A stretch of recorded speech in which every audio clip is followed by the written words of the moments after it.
How we doing, eighth grade?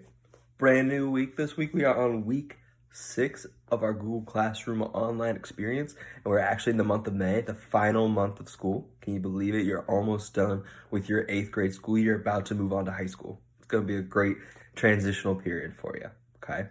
This week in our math class, we are talking about functions. And really, just this first part is, what is a function? What are they? How do I use them? Is anything a function? Okay, we'll be going into all that and more in our video starting now. Third. This week we're talking about functions. So to start off with this, we should probably know what a function actually is. So a function relates an input to an output. It can really be thought of as like a machine. For every input that you have in an x value or anything like that, there has to be a subsequent y value that goes with it. Put something in, you get something out. Okay? It can also be thought of like this. This is called f of x, okay? It's the classic way of writing a function. I can tell you that f of x is the same thing as writing y equals, okay? Those are just two of the most common ways that we will see functions be written out. But how do I know if something is a function? Okay, because sometimes we come across these formulas or these equations and we're like, is this really a function? Who knows? Okay, but I can tell you that it is only a function if there is only one output for every input. Okay, that essentially means for every one thing that I put in, I only get one answer out. Okay, it is a one-to-one relationship.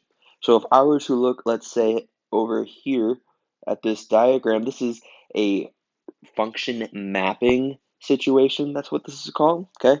My x, or my input, I look to see at each dot, each one goes to exactly one output, which means that, yes, this is a function. I can also look at it for some dots or some plots, points, okay? I can look at each of my x values that I have, see if any of them are the same.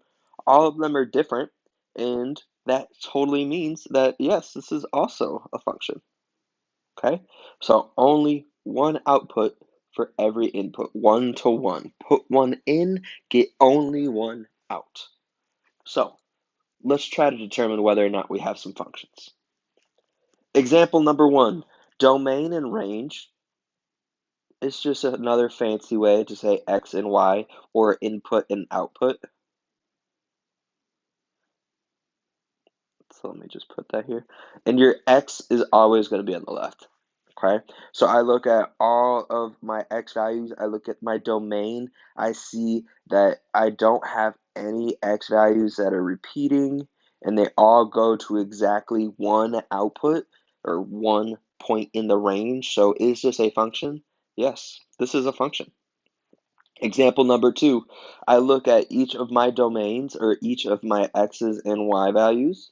I see that my 5, it goes to two separate Y values.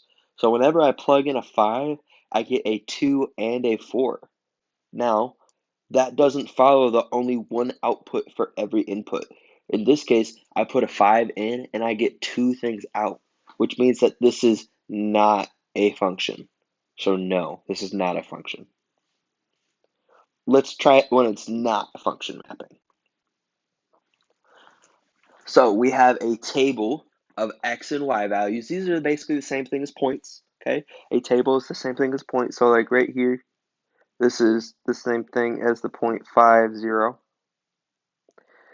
So I'm going to look and see if in example 3, is this relationship a function? I look at all of my x values. None of them are repeating, and that essentially just tells me that this is a function. So yes, this is a function. I look at example 4 and I automatically see that I have the same x value twice and I have two different responses, which tells me that when I put in a 2, I get two answers out. So this is not a function because it does not only give me one output for every input. Two more examples. Some points now. Example 5, I'm going to look at all of my x values. So I have -1, 0, 1, 2. None of them are repeating, so I can automatically go ahead and say that, yes, this is a function. That's an awful looking S. Let me change that really quick. Yes, that is a function. And finally, example number 6, I see that I have the same x value each time, 2, but I come up with a different y value every single time. So this automatically tells me that, no, this is not a function.